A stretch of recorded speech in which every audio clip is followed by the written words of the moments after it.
Do radio stations bore you with the same tired playlists on repeat? Then crank up the volume, grab your ripped jeans, and headbang your way over to Rock Resurgence Radio. We're here to unleash the sonic fury you've been craving. This ain't your mama's classic rock station.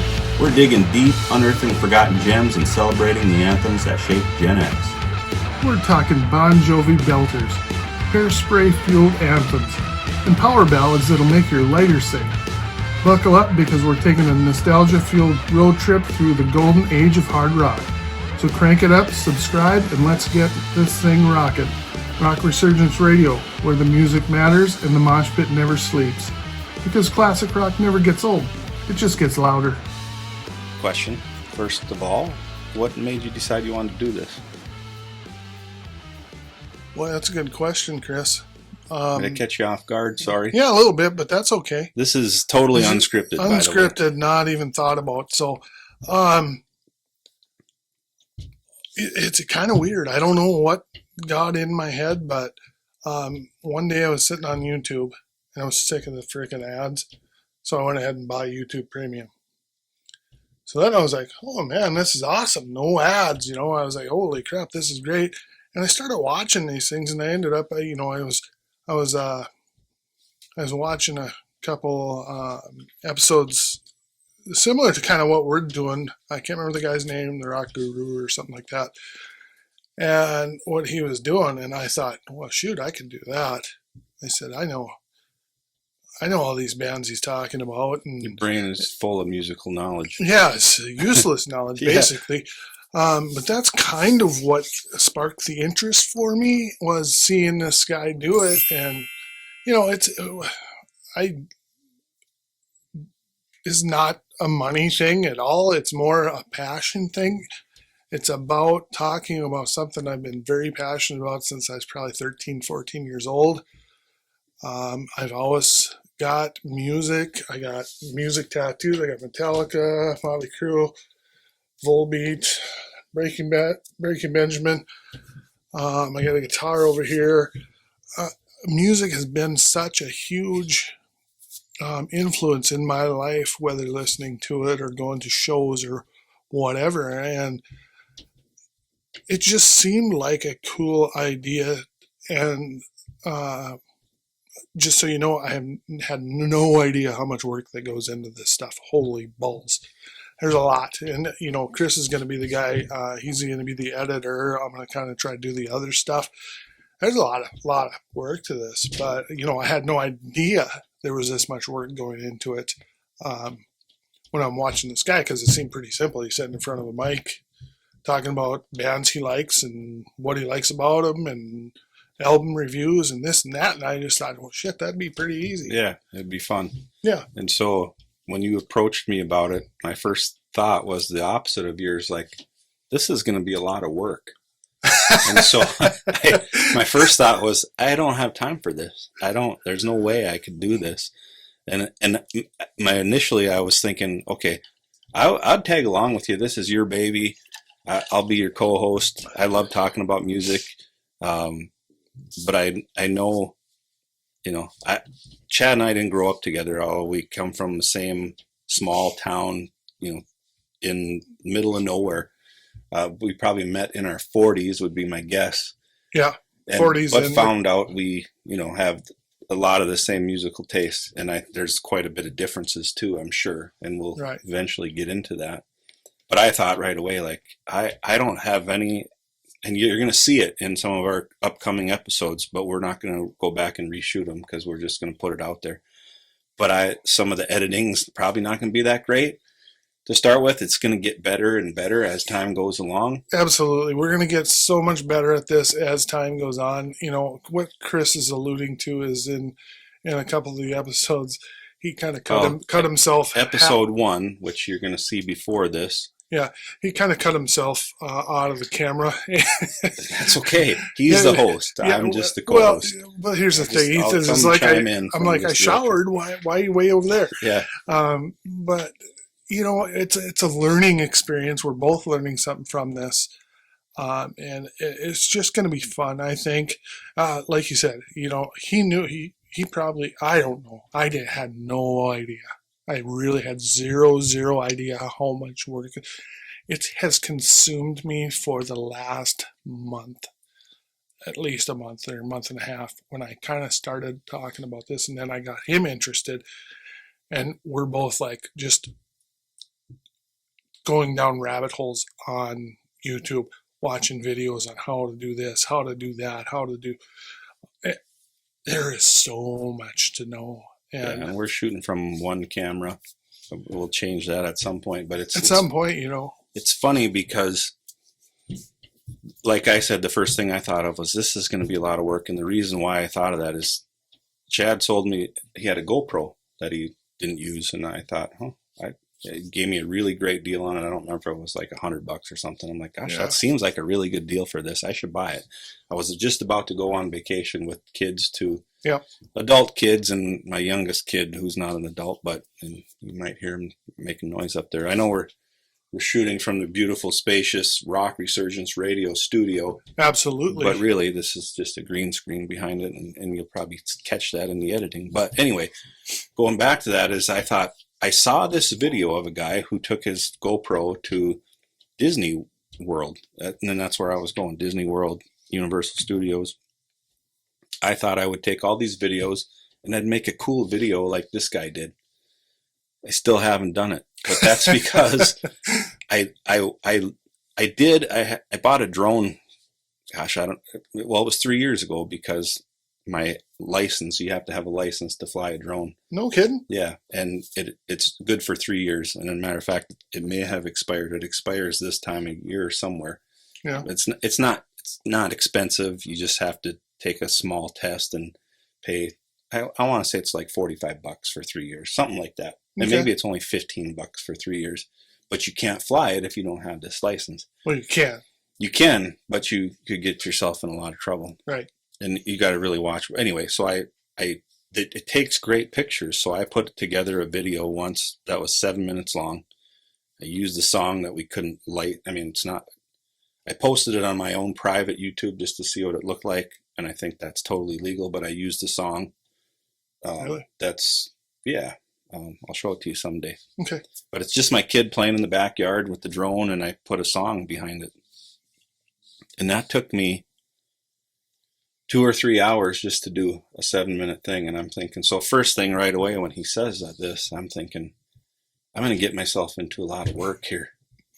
And it's fun. It's if I can have the time to do it and it doesn't take away from family life and work, like we both at this point obviously have regular real jobs, as they say.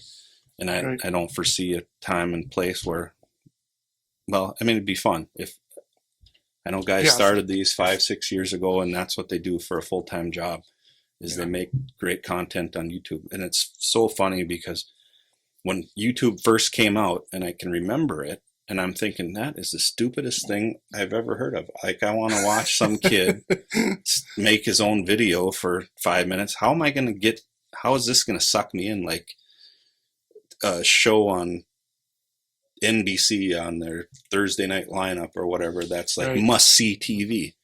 Well, I wasn't having it. But now you can go down such a huge rabbit hole, like he said. It's unbelievable. Watching stuff. And before I went on that vacation, I watched all kinds of videos on Disney World and Universal, and I got a lot of information from it, and it was awesome. Addicting. And the same thing from my last vacation. I watched tons of stuff about this thing that I was about to go do. So, like my wife said when you came in this afternoon, my husband, missed his true calling as a travel agent, because I'm a planner. I have it all planned out. I'm the same dang way. So when we get this thing up and running, we're going to have it going the right way, and it's going to be fun, informative, and it's great to just sit here and chat about music. Yeah, so going back to what Chris said, we met probably 16, 17, right in that area. Mm-hmm. We're both in the car business. And we met, and if you know anything about the music that we listen to, this hard rock started off as, like the bands of Motley Crue and Rat and Warrant and all these great 80s bands that we love so much, I've found over the years that if you meet somebody and somehow it turns into a conversation about music and they like the same music as you're instantly friends. That's just the way it is. If you're a hard rock fan, you like the same kind of music as me, I think it's just that genre of music. You're just automatically friends. So we became friends right away, and we would always talk about music or this or that. Mostly work, but we had the same passion. I could see that he had it. I know I had it, and just because like I'd be like, hey, you ever heard of these guys? And he'd be like, no. Yeah, Chad will constantly send me a song that you're an Apple Music subscriber, Yep, right? correct. So both of us use Apple Music. I think you used to use Spotify. I did. But so he'll send me a link, basically, and I'll go listen to the song. And he'll send me videos or pictures or whatever that I have to delete, wink, wink, right away, Yep. so my wife doesn't see them. Right. So between that and maybe we should cut that part out, but it's okay. But between that and the music, it's mostly music. Hey, have you heard this before? Or did you know this band made this song? Or, so it's, right. I have several links or songs that you sent me that I maybe listen to at work for 15 seconds and I'll come back to it that I haven't come back to yet. Well, there's just so much content right now, not only on YouTube, but on Apple. I mean, there's so many artists out there. Like I was telling you earlier, I sat down and watched this duo doing a podcast, and I can't remember their name. Sorry. You guys did a review, or no, not a review. You took the alphabet, and you each talked about a band that started with the letter A, and then you went to B and C and so forth.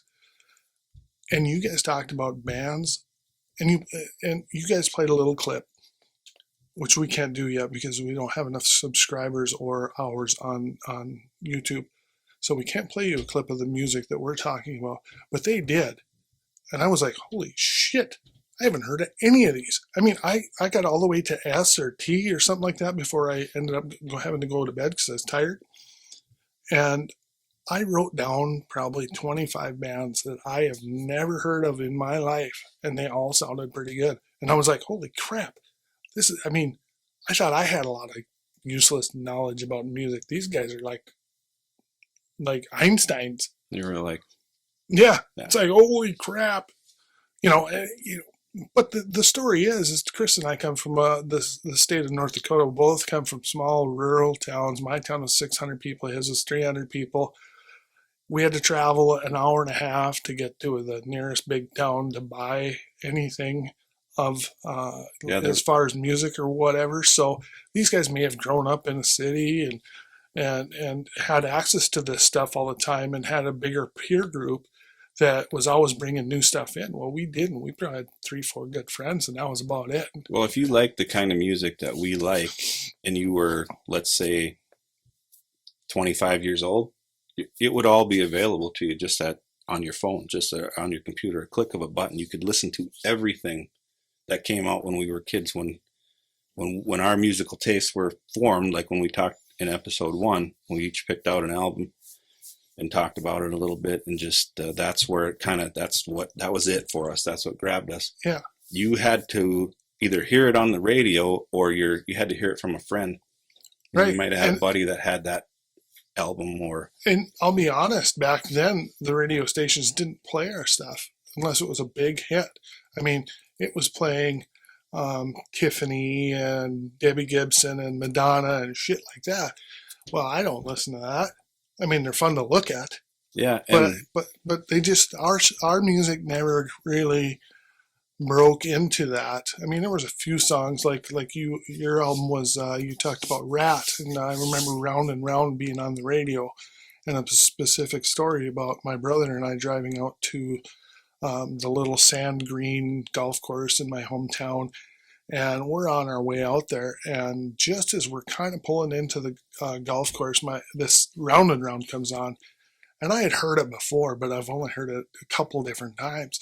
So it comes on, and I'm like, "Hey, turn this up," and he turns it up, even though he hates it. And then we pull in, he parks, and he's going to turn the friggin' car off and turn the song off. I'm like, hey, don't be doing that. And he kind of whatever, and he went to the trunk to get the clubs and whatever to let me finish out the song. But that's what I'm saying. We didn't have the access that people have nowadays. People, I mean, you could have 1,000 artists on your phone in a matter of a day. And it wasn't like that. That's why music was so precious to us. We had to work for it. We had to spend our allowance. You had to get a physical copy of this thing. And it was just like, I don't know how to explain it. It was like, you know, how women are for diamonds, or some women are for diamonds. It was just like a piece of like, oh my God, this is like the Holy Grail, you know, and you'd open it up and you'd play it. And God forbid your tape player ate the damn tape. Oh, yeah. Oh my God, you would just about cry because you spent good money on this stuff. Well, you'd get out your pencil and get out your pencil and you know, roll it back in. Hopefully there wasn't too many creases in it, because Yeah. you know, and you'd always hear it when you played it back. Oh, Well, there's that little spot. I know, but it just irritated you to no end. Oh God, I hated that. I wanted to throw my damn record player out or my tape deck in my car several times just because you ate. I worked hard for that money, and whatever, you know, I was just pissed when it would do that. It's funny. There's a song that it's not even in our genre that we're mostly going to talk about, and maybe this will be an episode one time. But there was I am a Prince fan, and there was a song on one of his cassettes that I had that I didn't know what the song sounded like. At least about, I'd say, 2/3 of the song, I didn't know what the song even sounded like for years, because it sounded this way in my cassette player. Yeah, exactly like that. Because it had been eaten sometime. Okay. And then it would work itself out, and it'd go to the next part of the song. Okay. But I hadn't heard that song from start to finish. I can't remember the name of the song until all of a sudden CDs came out in the late 80s, or you know, and having enough money to go out and buy that CD and listen to it. But I'm like, oh, that's what that song sounds like when it's not all garbled up because the tape deck ate it. Yeah. That's so that's the time where we come from, and that's, you know, kind of where it all started. So going back to this guy or guys that had the video with the A to Z thing. Yeah. I think we should do that A to Z thing, just me and you right now. But it doesn't have to be stuff you've never heard of. Shit. Let's just do A to Z. Let's start it. See how far we can get. See how far we can get. But you say an A and I'll say an A. But it doesn't have to be like stuff you haven't heard of. And when I say A, what's the one band that pops into that formed your musical taste? Going back to the first episode. So A.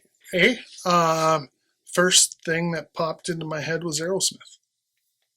And for me, I was prepared for you to say AC/DC, but since you didn't, so this will give you guys an idea of what our musical taste is. Mine didn't say AC/DC. Yeah, but that's my wife's I was favorite already band. thinking, so when he says AC/DC, I'm going to say Aerosmith. So we're on the same wavelength as far as bands. Okay. But the thing about Aerosmith is, and if you guys have never seen Aerosmith live in there, I don't know how much touring they're doing anymore. Well, they had to stop because of Steven, his on their vocal cords. Yeah. But I think they're going to try to pick back up. But the dude's 70 plus.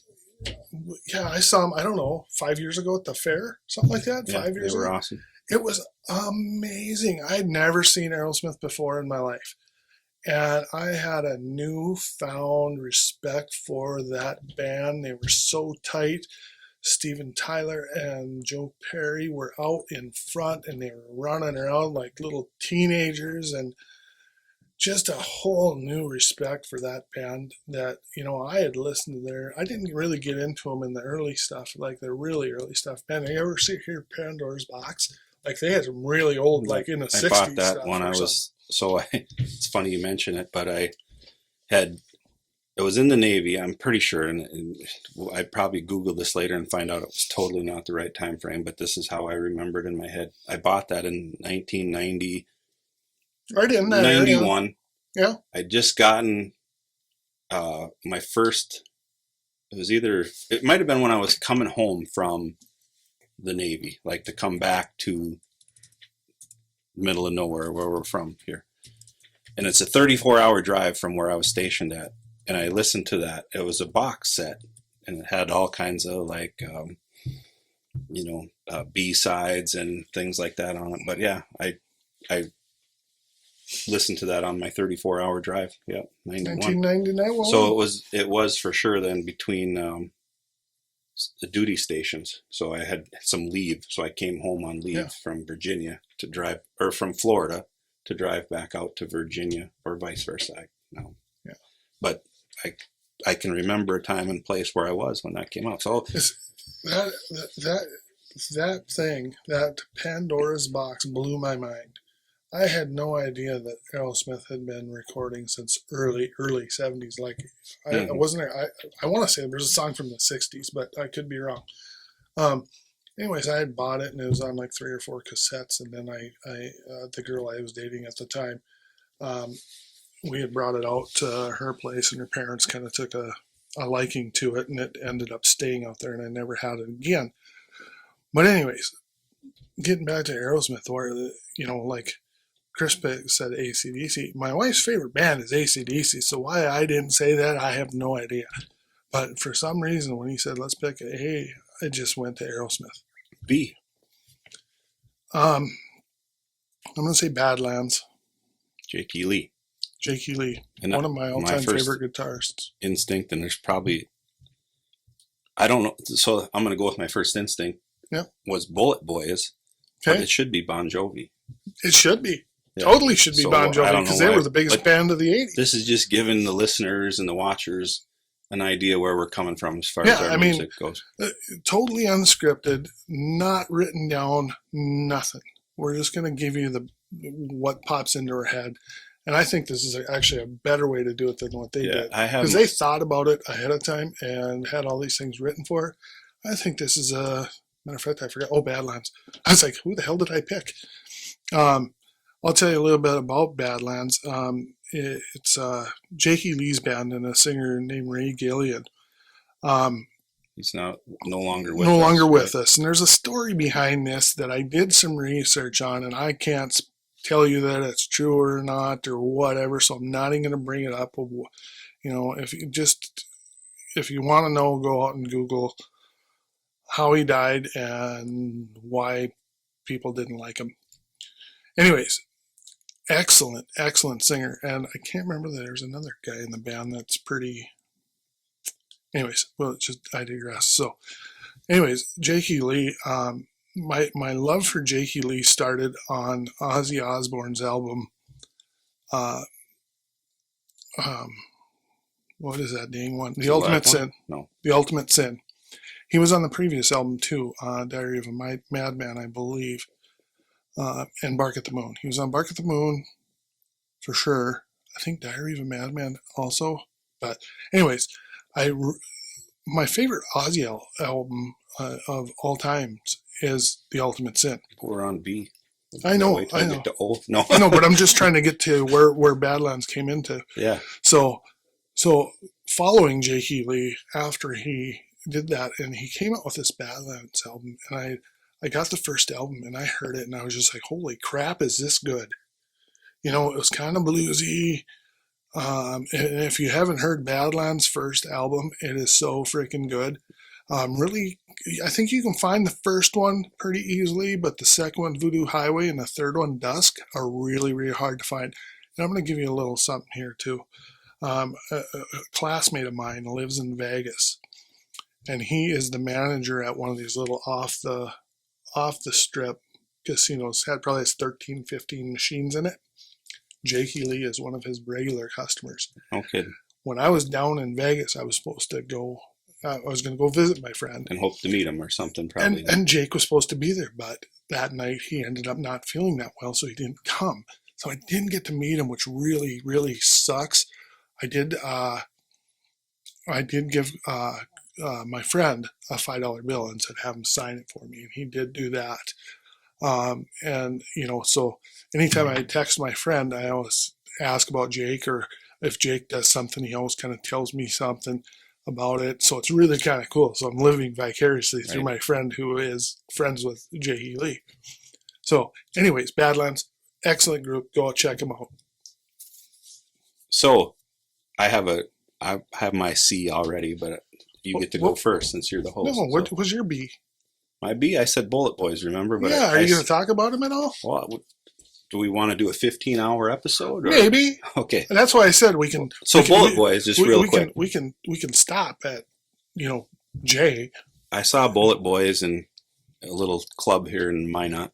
Really? Yeah, Legends. They played at Legends. Remember Legends? What's the name of the bar? No, I've never been there. You never been upstairs where the bands were. He stayed downstairs where the strippers were. No, only upstairs. Okay. Only upstairs. I did see I saw Firehouse there, but I never knew Bullet Boys were there. Bullet Boys, yep. But anyway, Bullet Boys they came out, I don't know, late 80s, 87, 88 maybe. Yeah. And their first album just rocked. The second one, there were some good songs on it, but so Bullet Boys, the debut, and then was it Freak Show was the second one? Yep. And then there's been a few. I think they're still releasing stuff. There's a more recent one called Elefante. That's pretty good. I kind of fell off the Bullet Boy train, and I'm kind of getting back into it now. It's weird because on this Apple Music that you use, it creates a station for you. Yep. Based on what you listen to, and some of these older Bullet Boy songs have come on, and I'm like, holy crap! Why did I give up on these guys? These guys are good. They're rocking, and his voice is fantastic. Yeah, he was kind of a Mark Torian is his name, Marq. I've heard people call him Marcus. I think he just goes by Mark. But anyway, he's kind of a David Lee Roth. I was just gonna say that. Not a clone, sort of. Exactly, with a voice, blonde hair. Yeah. David Lee Roth's voice is so. It's good. It was good for Van Halen, but this guy's voice is phenomenal. But he looks just like David Lee Roth, and I didn't realize that back in the day. So when you said that, that's so funny because I just kind of come across that, and I was like, holy crap, that guy acts. I watched a couple of videos, and he acts like David Lee Roth. It's crazy. But A through Z, this is our wheelhouse. So moving on to C. I have one in my head. Go ahead, you go. Cinderella. Oh, God, that's a good one. That's the first thing that came to my mind. And C, how about yourself? And then I'll talk about Cinderella a little bit. You talk about it, because I can't think of one right now. So Cinderella came out, and they're in that genre that I love the most. I gotta cheat. I say it all the time. No cheating. If you can't think of one, you just have to pass and move on. Okay, now there's only one that I can think of. I'll talk and give you some time to think about it. Yeah. So, but Cinderella, they were a band from Pennsylvania, I believe, which is the same kind of neighborhood where Poison came from. Maybe I'm wrong about this, but Tom Kiefer is the lead singer, and he's got a really bluesy voice. Oh, just amazing. I feel like they were kind of discovered by... If you say it, I'll tell you if you're right. I want to say it was Gene Simmons, but eventually I think Bon Jovi had something to do with him, or Richie Sambora, one of them. Yeah, I think it was more Bon Jovi. And there's a video I just saw recently where they did it was a promo for a pizza place in their hometown, and it's pretty hilarious if you. Oh, really? I haven't seen it. It's like a commercial for pizza, but it's the Cinderella guys, and they're probably in a space as close as me and Chad are, and they're doing a little jingle for the pizza place. Before Fred Curry died? Yeah. Okay. Yeah. So, this is before they had Night Songs came out. Oh, no kidding. Yeah. So way back. They were just a local band. If you had to guess, what year did that come out? If I had to guess, I'd say 87, 88. 87, I would say. I would have guessed 86. And maybe you're right. Because for sure, Long Cold Winter is 88. I got that when I was out in California, so I think I say for sure, and somebody will Google it, and it'll be 89. Yeah, but we're not looking this stuff up; it's not scripted, so we're just kind of flying by the seat of our pants. What's in our brain? Yeah. But they're awesome band. Oh my God, that's one of my bucket lists. I never seen them live. Cinderella. Yeah. Yeah, I saw them with Poison and Faster Pussycat here in little old North Dakota. It's Probably late 90s. that's my bucket list. And I don't care if it's just Tom Kiefer, because Tom I Kiefer think is that's what it's Cinderella. going to be. Yeah, and I know he's still out touring and doing stuff, and I've watched some YouTube stuff of his shows. Matter of fact, I think he played this festival that I go to over in Minnesota. It's called Rock Timber. I'm going to put a link to that, because if you like this type of music, that is the kind of stuff that they have there. It's all 80s stuff. Ted Poley from Danger Danger was there last year. Kix was there. Lita Ford was there. God, there's so many. It was a 2-day festival, and I suppose there was probably 25 bands, and most of them were. There was Firehouse. They had the one thing I didn't really care. So Firehouse, and then they had the singer from Mr. Big, Eric Martin. And I didn't really like it. They played together, so they played some Mr. Big, and then they played some Firehouse. But I couldn't figure out why Eric Martin was with them, because the one of the guitar players sang the Firehouse stuff like he was the actual singer. You sure it wasn't Eric Martin and Trickster? Oh yeah. Yeah, because Trickster. Yeah, that's what it was. I just heard an interview with Eric Martin. Yeah. Sound like Yeah. Totally. Yeah. But yeah, that's what it was. And it just the guitar player sang the Trickster stuff. Yeah, so pretty he's good. probably not the singer. Yeah. Singer's probably not in the band anymore or something. I don't know what the deal was, but I just thought. But Mr. Big is back together, and they're doing a final tour. They're one of those. I liked them, but I didn't get into them a lot. Yeah, that was kind of like a super group type deal with Billy guys Sheehan. that were in different bands, kind of thing. Yeah. Anyways, so you got C, and we're talking about Cinderella. Do you have a C then? Come on, with one. Think about your tape rack at home and your alphabetizing of it. Yeah, I know. Cinderella is not probably at the top even. No, and the only thing I can think of, honestly, Chris, is Cats and Boots. Fair enough, but it's in our wheelhouse. Yeah. I mean, it's totally in our wheelhouse. I mean, and I don't know a lot about Cats and Boots. I had their first album called Kicked and Clawed or something like that. I didn't. I couldn't name a song they sing. Yeah, it's pretty cool. He's got a really unique voice. That would be a band you'd definitely like. Yeah, I'm sure.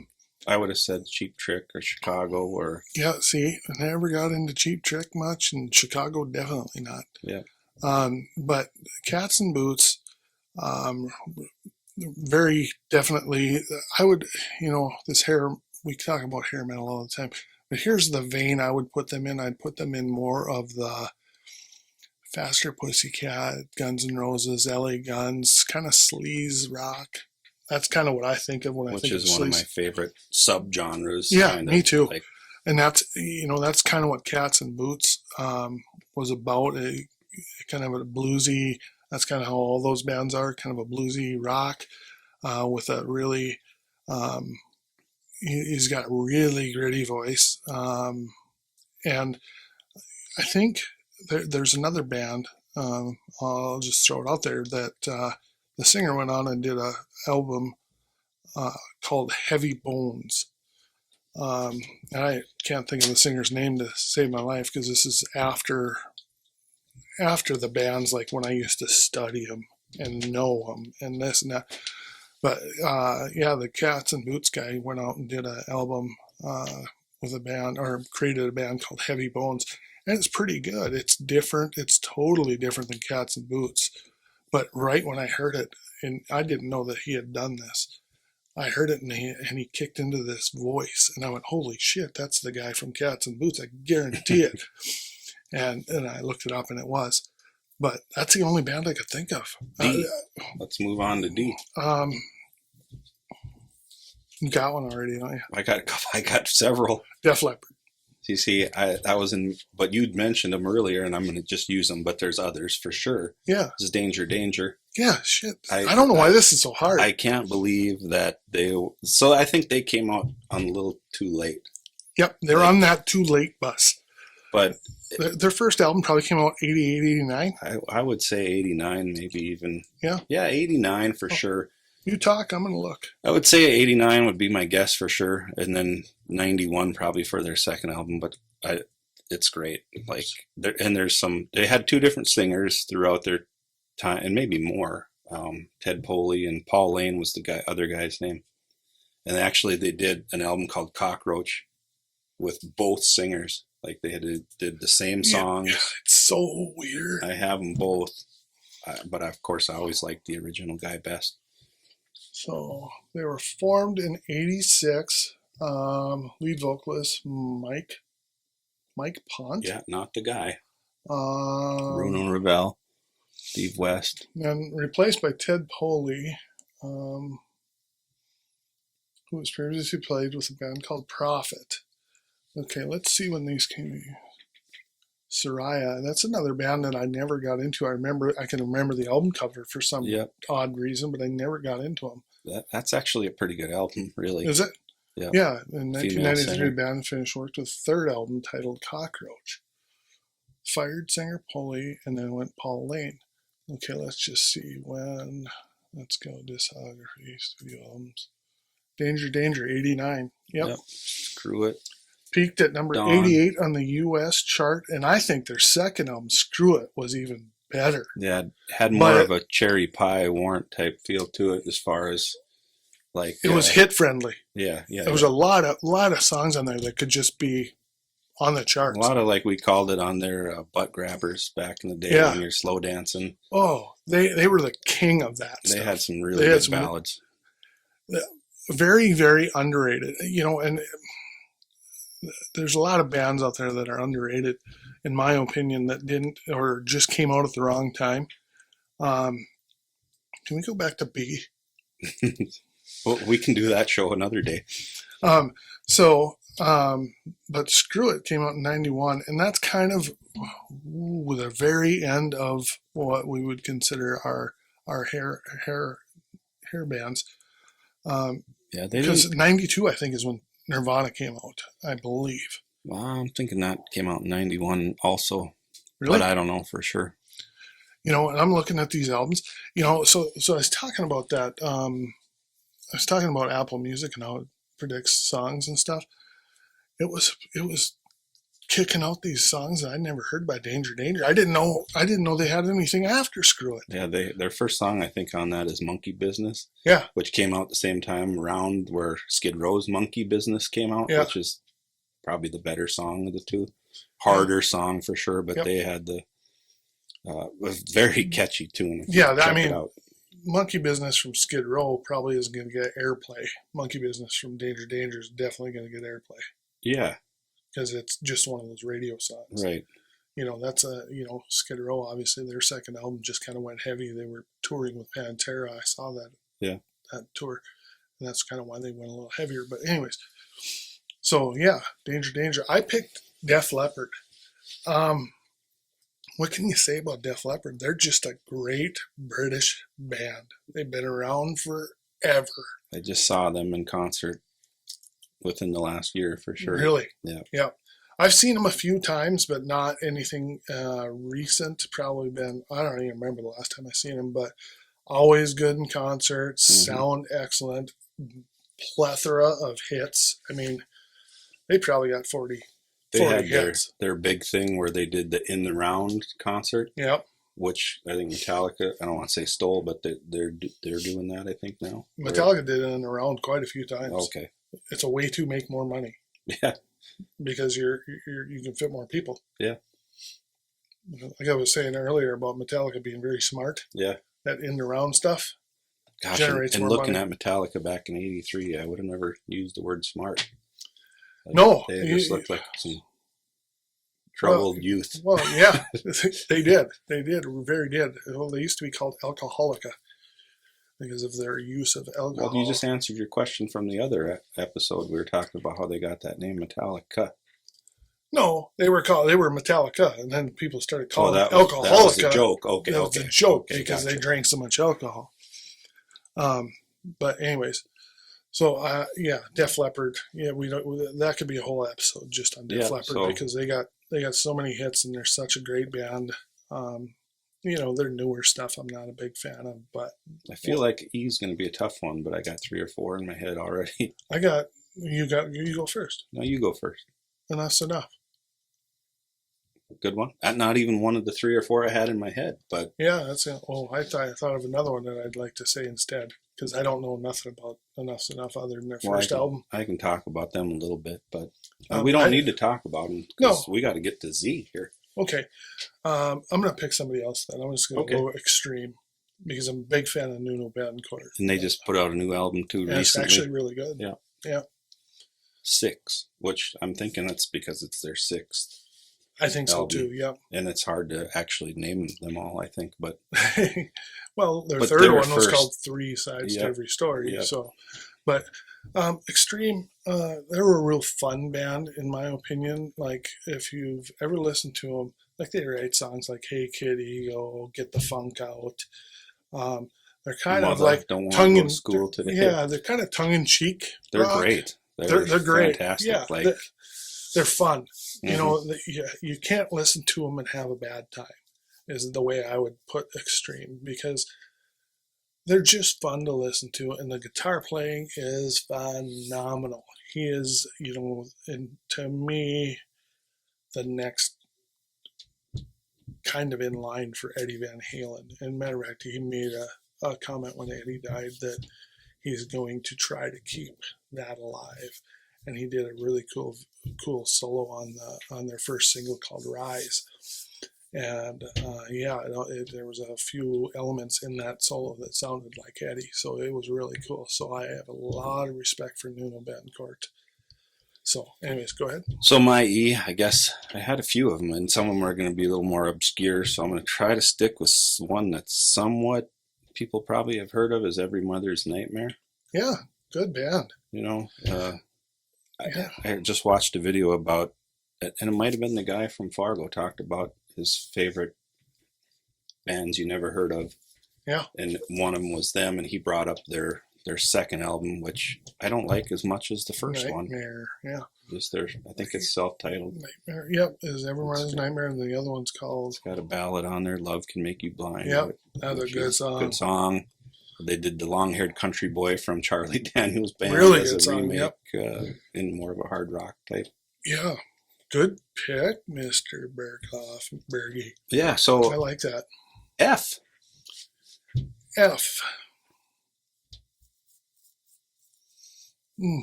God, why is this so hard for me? I thought we were just going to rifle through them. Faster Pussycat. Yeah, and that's what I was going to say too. So now I got to go back to the drawing board. You talk about them while I think here in my Faster Pussycat, I actually just saw them a couple months ago here in our small town. They play. It's the first time I've ever seen them. My wife had seen them at outdoor festival that we had in our state, and said they were super freaking weird. They came out in nothing but, what'd she say? In nothing, basically, with socks on their cocks and covered in red paint. So to get her to go back wasn't too hard. No, I'm just kidding. Anyways, but no, she said they were really weird. And I think this is kind of when they got into the industrial kind of stuff. Yep. Sound. Yep. So that's when she's seen them. But we went to them at a local club here, and it was pretty good. The only original member is Tame Me Down, but he sounded pretty good. It was hard to hear him right at the beginning. They turned his vocals up a little bit towards the end of the night, and sounded pretty good. So yeah, I was happy to see it. Their cover of "You're So Vain" is one of my favorite songs. Yeah, I did some recording and sent you some of them. Yeah, and I don't know, like that's not even probably in their top 5 if you just to ask somebody, but I just love that. So the way they did that song. I think you'd be surprised that a lot of people like that song. Yeah. I wasn't one of them. I mean, I like it, but it wasn't like in my top 5. What I was like talking, I don't remember who I was talking to, but that's the song they brought up too. And I'm like, what? Did I miss something? Yeah. Do I got to go back and listen to this? It's not on their albums. It was recorded it was Atlantic Records' 40th anniversary. Oh, really? It was like a 2 or 4 disc set, and everybody did like a cover of artists that were signed Well, with hey, Atlantic then. they play it live every And that time came now, out I in think. like 90, 91. I just remember because I bought it when I was in the Navy somewhere. Yeah. And literally that's like the only one song I wanted on the whole thing. Yeah, well, I tell you what. I mean, it worked well for them because they play it live every time, Yep. as far as I know.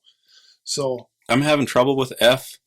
I can think of a few, but I'm just going to throw one out there just that puts us, this is the genre that we like, and I'm going to say Fastway. I don't know a ton about Fastway, but I know they did the whole Trick or Treat soundtrack. That soundtrack is my favorite soundtrack of all time. We could do a whole episode on soundtracks too. We could, and we will. All right. Well, let's move on. You go first now. What comes next? G? G. Oh, that's easy for me. Guns N' Roses. Yeah. But and maybe it makes it tougher for you. But there's a few out there with that letter, I'm sure. But yeah, Guns N' Roses. They're. Oh. And I would probably bring this up again, but I can remember. This is one of those. I remember the first time I heard their album, Appetite for Destruction, and it was.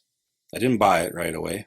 And I don't think a lot of people did. I don't think it really hit hard till it came out in 87, like August of 87. Mm-hmm. I don't think people really got into it till 88, maybe even 89 for some people. Yeah, I think, yeah. So it was a slow burner, but my cousin had bought it, and I'm pretty sure it was Christmas of 87. Robbie, his older brother, who was in a band, local band in town. The TK Rocks. Yeah, pretty huge into music. And he was playing it, and it was an album on a record player. I'm fairly positive in Robbie's basement, and I'm like, holy shit. This is like unlike any. So think late 1987. We already know what, Kicks and Bon Jovi and Motley Crue and Poison's out, and it had a whole different sound to me. Oh, it was unbelievable. And I'm like, this is stuttering here. Edit that out.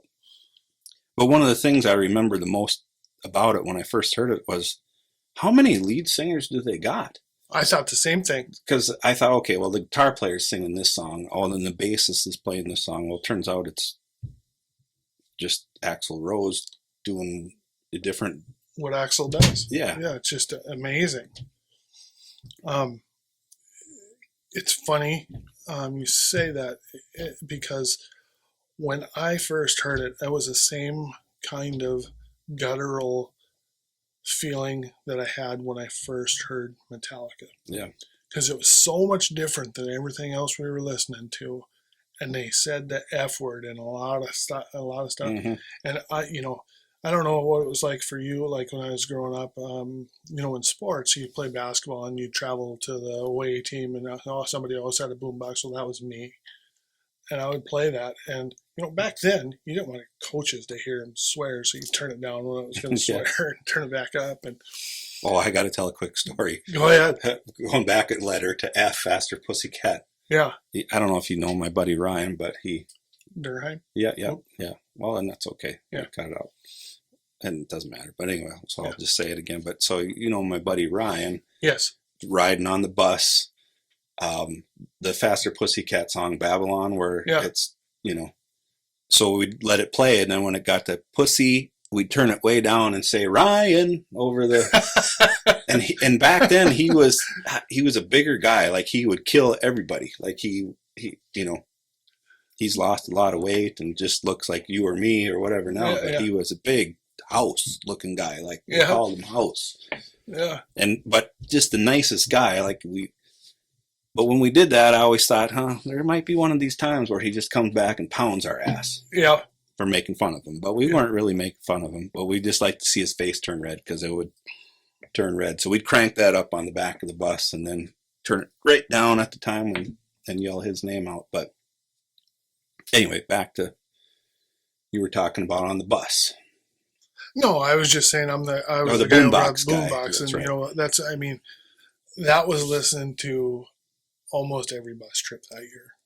I mean, that was the go-to, and that was the go-to in the locker room when you're getting ready to go out and play. It was the Pump Me Up album. It was just so good. Yeah, I think, and I didn't understand the meaning necessarily of the song, but at the time, I know full well about it now, but in, I think it might be, I could find it, our yearbooks. So in the little small town schools that we grew up, a yearbook was a big deal. Yep. You know, there was only 14 kids in my graduating class. Mine too. But so there was probably a whole half page dedicated to each kid or something like this. But I remember, you know, the school paper person coming around and asking you your favorite food, your favorite song. And my favorite song in the high school yearbook was Mr. Brownstone. Yep. And well, nobody else knew. Yeah, it just had a catchy sound to it, and you know, some sketchy lyrics. But you know, I knew that's where you were going. Turns out it's about you know, shooting up heroin, and not something I've ever done. Just saying that for the record. But this G thing is throwing me for a little bit of a loop, and I'm like, I got one, but it's not our wheelhouse, and I'm like, well, that's struggling. okay. Green Day, punk band. If you went back and looked at their first albums, they probably came out like Kerplunk and I can't remember the other one before they ever got big, like on Dookie. But Green Day, you know what? They're kind of a '90s punk band and they're still putting out stuff to this day. They're one of those guys. They're one of the punk bands that I actually really enjoy. Yeah, they're really catchy songs. Not really necessarily our wheelhouse, but it gives you an idea of the kind of stuff that we like still. Yeah, I mean, I still like them. I think they're great. But God, what else can you think of? I can think of, there was a band called Gun. There was a band called Guardian. Yeah, I've heard of Guardians. Both those bands I didn't know. There's after we shut off the camera and the audio and stuff, I'll think of 50. Oh, Great White. Oh, Great White. How do you not think of Great White? I don't know. That's why we're old and we don't have the move on to H. That might be a tough letter too. I got one in my head, but I'm going to try to think of a better one. But no, I'm just going to go with Helix. Okay. Canadian band. Know much about Helix. But... they had a song called Rock You. Give me an R. Oh. If you haven't heard that song. Yep, for sure. I've heard it. Yeah. Okay. So, I didn't get big into Helix or anything, but that's what came to mind when you said H. But that album, they had Helix and the H and the X, they had come down like little sickles. Grim Reaper sickles or whatever you call them. I don't know what they're called.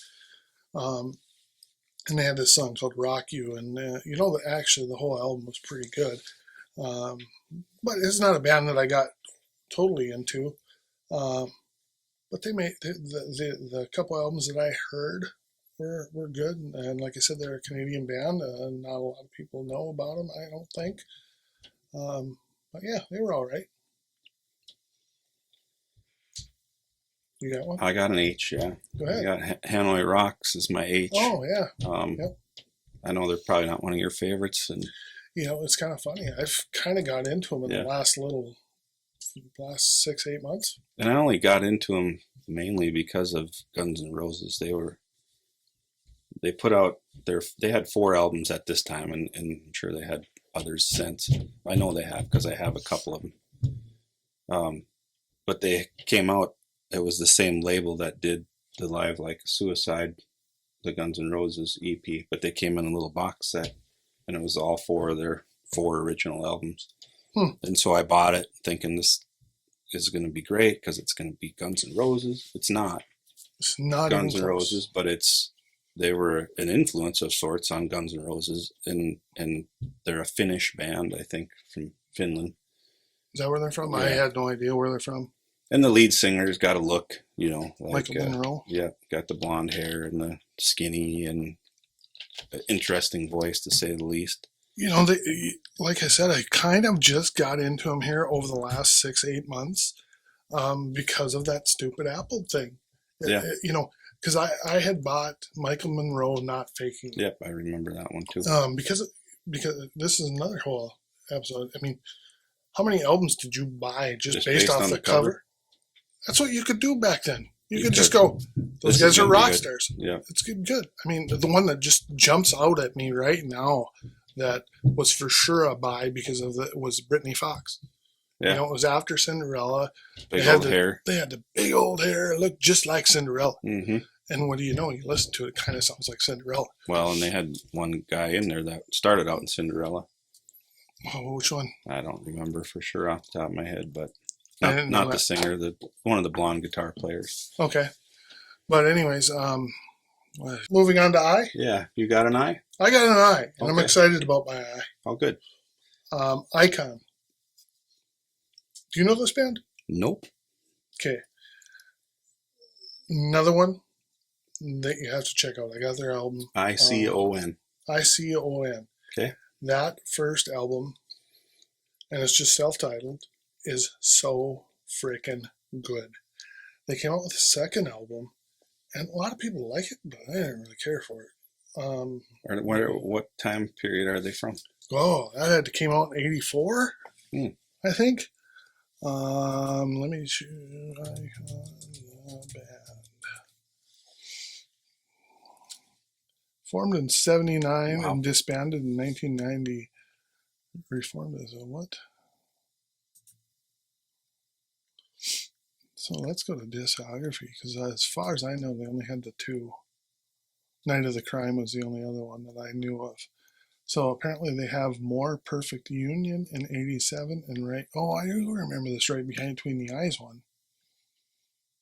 I don't remember what it was like, but I know this album right here is so good.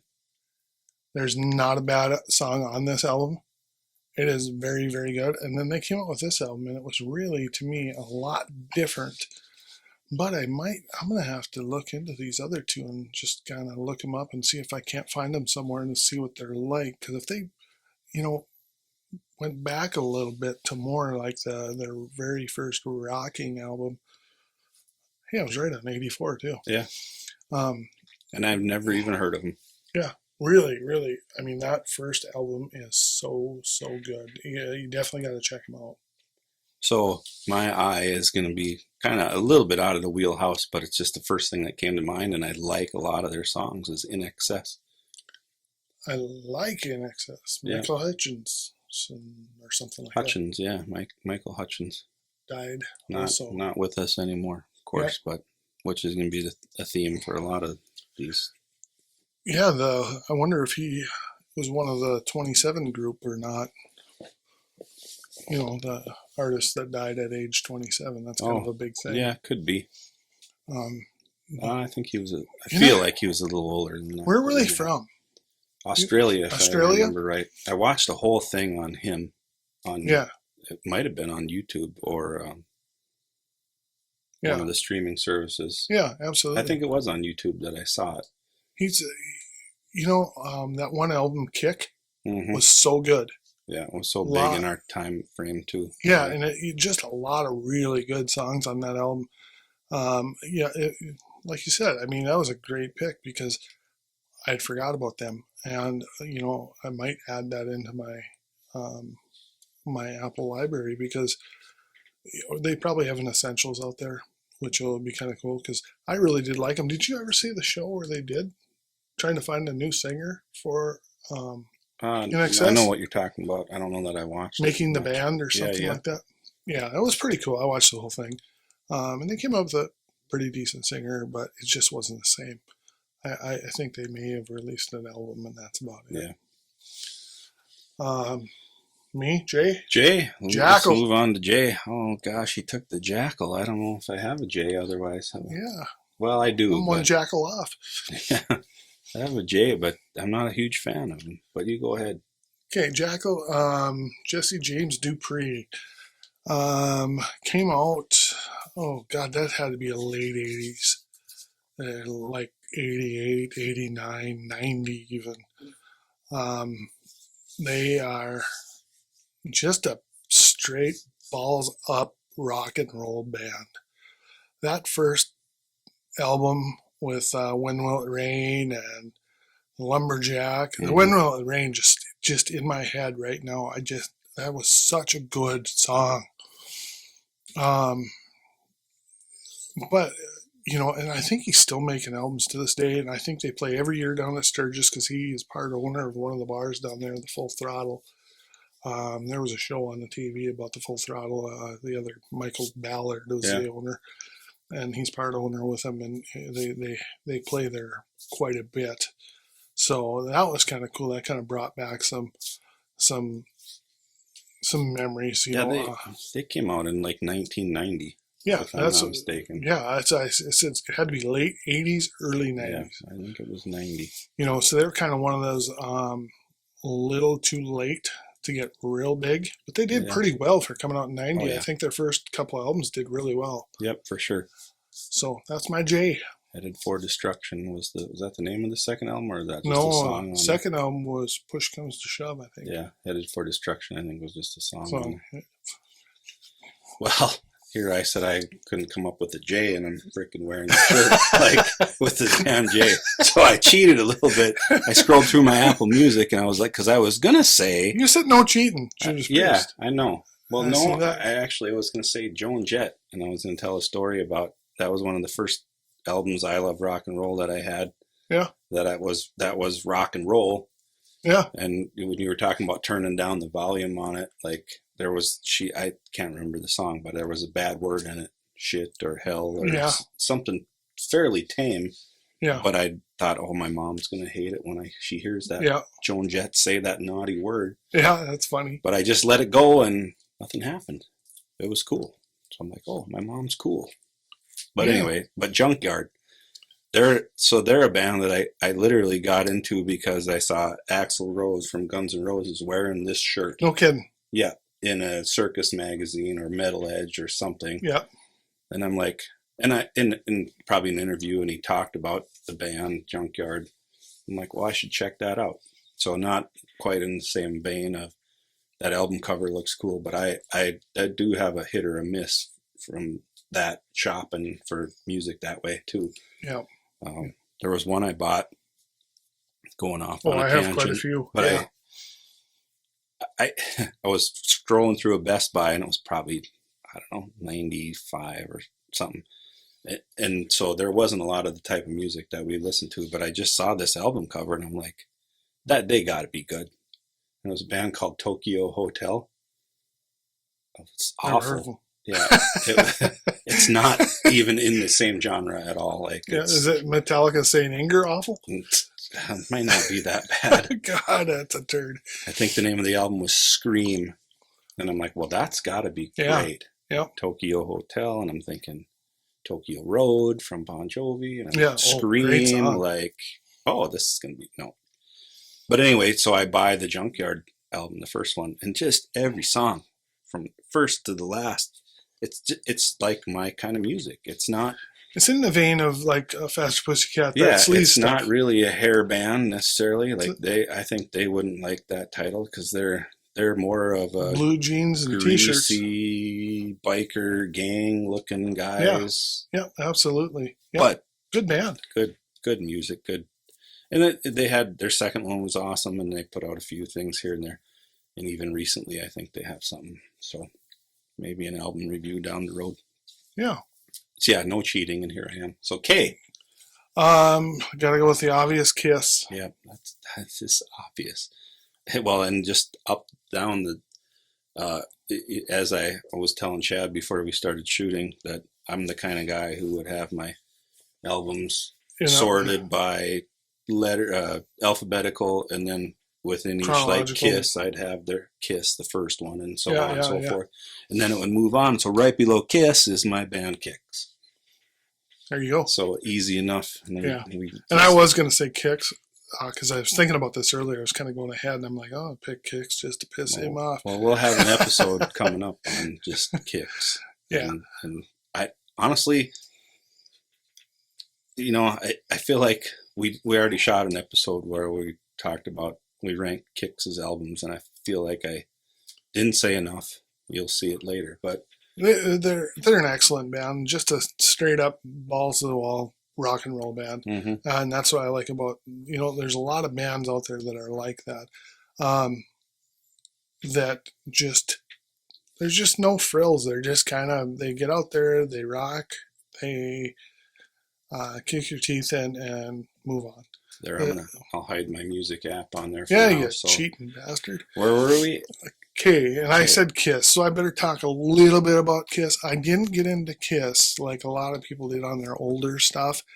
I think the first album I got into was Animalize, when Heaven's on Fire came out, and that album was really good. Is that the one?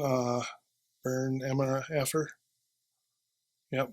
Yep, that was a good, just some really good stuff there. And, this is, Animalize was, I think that was their first album. No, Lick It Up was the first album without makeup. But Animalize was the next one. So I got into them without the makeup. Although my sister had a Kiss Destroyer album that I don't really remember listening to much. But I do remember this. It was on Casablanca Records. Why I remember that? It's just dumb knowledge that for some reason, I can see it and I can. Well, Kiss is the one we could do 15 episodes on, probably. Yeah, I mean, they have a huge catalog. And huge influence on a lot of different bands. Just for their theatrics with the makeup and I've seen them probably 4 or 5 times. It might be one of the bands I've seen the most live, and they always put on a good show. I know there's video out there of Paul Stanley not being able. Yeah, Gene Simmons still can sing his shit, but Paul Stanley's struggling a little bit with his voice. And they're done now. But there was some video, going around about his voice and stuff, and it is what it is. John Bon Jovi's in the same boat. If you've seen some of the videos lately, he can't sing his stuff either. It just happens. This is a muscle. They use this thing every night for 20, 30, 40 years. It's going to give out eventually. But, we could talk forever about Kiss. So I'm just going to leave it at that. First album I heard was Animalize, and it was without makeup. And, and then I went out and checked out more of their stuff as time went on. You or me first? You can go. LA Guns. Oh, shit. LA Guns is in the wheelhouse. That's for sure what I would categorize as the sleaze rock. Absolutely. Have you seen them live? Yeah. Yep. For sure. Yeah, did you see them up here? I saw them at the festival thing up there, up north. Oh, yep. Rock in the Hills, they called it. Yep. I've seen them probably within the last 10 years. I've probably seen them 4 times at the small bar in one of the bigger towns around. And to me, it isn't LA Guns without Phil Lewis. Yeah. He has a distinctive voice. The LA Guns you saw, was it Phil Lewis's version? Yep. Okay. And at that point, he still had Steve Riley. Now, Steve Riley went on to do a Steve Riley's LA Guns. There's been so many versions of LA Guns that it's just almost ridiculous. And they both carry the same name until finally Steve Riley. I think Steve Riley just died too, for some reason. I don't know why I think that, but I think that. I'll have to look that up while you're talking. So anyways, like I said, I just don't. I've listened to most of their albums, and I'm really getting back into them now, because Phil Lewis and Tracy Guns kind of got back together and have been doing. Did he die? Yeah, October of 23. Yeah, I thought that was the case, and but Phil Lewis and Tracy Guns just have that magic when they get together. And matter of fact, I've been listening to some of their newer stuff, and I'm like, because typically when a band kind of gets newer stuff and it's not as good as their old stuff, but I'll tell you what, man, there's a song on one of the albums that I just got to look up, because you got to check it out if you have not heard it. You Better Not Love Me. God, that's not even one of their newer ones. Oh, yeah. It came out in 2012. But my God, that is such a good song. And, I remember I actually bought that album. And I listened to it, back when I got it, and I didn't really care for it for some reason. But I've gone back and listened to that, and it has just totally impressed me. And I'm going back to listen to a couple of the other albums that I didn't give a chance back in the day.